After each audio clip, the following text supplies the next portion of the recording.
Technology is moving at an increasingly fast pace, with every facet of our lives now linked intrinsically to microchips in one way or another.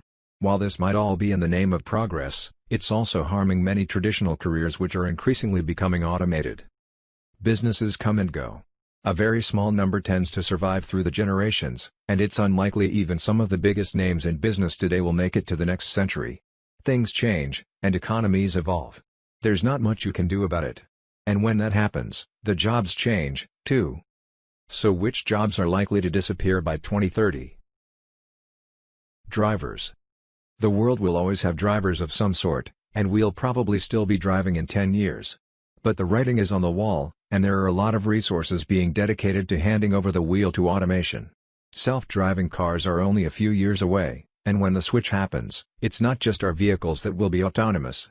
It's Uber vehicles, long-haul 18-wheelers, public buses, everything. There are, of course, some reasons to be skeptical that urban cars will ultimately evolve into public resources. For one thing, it would be directly at odds with the goals of the automotive industry, which would like each household to own at least one car. For another, for this model to work, computers would have to share the cars at peak times, otherwise, they might be so scarce and expensive during busy periods that many people couldn't afford a ride. A related problem is a safety in a shared car. Even if the vehicle's software can solve the logistics issues and provide efficient and timely service, a small car is, after all, a much more intimate space to share with strangers than a bus or train. For these reasons, I think it's a good bet that the auto manufacturers will cling pretty tightly to keeping someone in the driver's seat, even if he or she rarely touches the controls. Automotive manufacturers could be poised to face the kind of dilemma that powerful companies often encounter when disruptive technologies come along. The company is forced to choose between protecting the business that provides revenue today and in the near future, or helping to propel an emerging technology that may ultimately devalue or even destroy that legacy business. History shows that companies nearly always choose to protect their established revenue streams.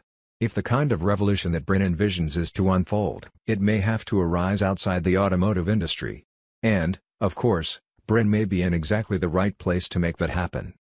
If the individual ownership model for cars ultimately falls, the impact on broad swathes of the economy and job market would be extraordinary.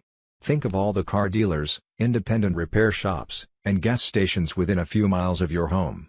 Their existence is tied directly to the fact that automobile ownership is widely distributed. In the world that Google envisions, robotic cars will be concentrated into fleets. Maintenance, repair, insurance, and fueling would likewise be centralized. Untold thousands of small businesses, and the jobs associated with them, would evaporate. To get a sense of just how many jobs might be at risk, consider that, in Los Angeles alone, about 10,000 people work in car washes. Cashier. It's clear to anyone who has been in a grocery store or big box chain recently that the days of the cashier are numbered. Cashiers, like many others, are slowly but surely being replaced with self-checkout kiosks. Amazon is taking this a step further by experimenting with stores that don't have checkout lines at all. It might take longer than a decade for the majority of cashiers to disappear, but they're on the list. As such, we imagine a near-term future in which an AI agent will guide us rapidly to the exact aisle and shelf to help us find the product. Then, as we leave the store, the system will charge us automatically, no need to stop, stand in line, and pull out our wallets. Taking it one step further, imagine a future where we never go to the store in the first place. Our refrigerator can sense that I'm low on milk or eggs, order it all from the store, and have those products delivered by autonomous vehicles or drones.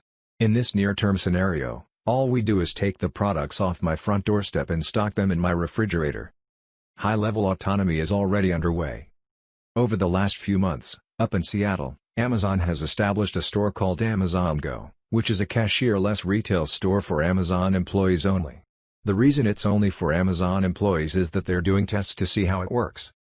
Currently, Amazon employees access an app, enter the store, and then simply take what they want off the shelf. That's it. A system of cameras and sensors can observe what you're taking and how many, and Amazon charges the correct amount to your account.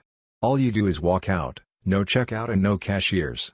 The tech isn't perfect yet, which is why Amazon is doing this as a test, but it will get better and it will ultimately become how stores transact purchases. Travel agents. If you're a fan of sites, such as Kayak, Priceline, or Hotwire, you're slowly killing a long-established industry, travel agencies. Depending on how old you are, It's entirely possible you never used a travel agent. But at one time, these people were indispensable. These days, you can easily find a flight, hotel, and car all from your phone, which is the main reason these jobs are headed for extinction. Skyscanner, Kayak, Hotels.com, Booking.com, Airbnb, and such are taking over the travel agents' jobs. Without actually going to travel agency, you select the trips listed on travel-related websites and finish booking, no matter it's family trips, adventurer journeys, backpacker expedition, or whatever it's in your mind that you want to arrange. For The Atlantic, the Bureau of Labor Statistics estimates that the number of full-time travel agents in the U.S. dropped from a high of 124,000 in 2000 to around 74,000 a mere 4 years later. Telemarketers. There was a time when you didn't want to answer your phone because you thought it might be a telemarketer.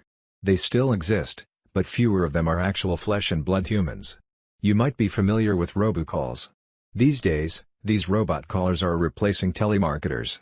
They'll be able to make more calls in less time, all while eliminating the need for employers to pay people to do it. Lots of companies have introduced chatbots, and these bots greet customers looking for assistance online.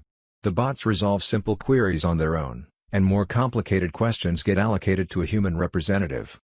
The job is kind of like writing a very dry screenplay, with a choice of your adventure element for many ways customers will respond. However, you should always check the bot performances during the week, to see if he needs to be improved. A big advantage for bots is that they are not emotional and it is very easy to work with them, because you can adjust them the way you want it to be, and no one will tell you, "You are wrong, this is not correct or this won't work." Manufacturing workers. We're seeing manufacturing decline at a fast pace. It's been happening for a while, too. This is one of the biggest issues facing the American economy. We simply don't have or need armies of manufacturing workers like we used to. Factories have been automated, and many other manufacturing jobs have been relocated to countries where labor is cheaper. These jobs aren't coming back, and they will, in all likelihood, continue to disappear. A report from Oxford Economics estimates that about 8.5% of the global manufacturing workforce stands to be replaced by robots, with about 14 million manufacturing jobs lost in China.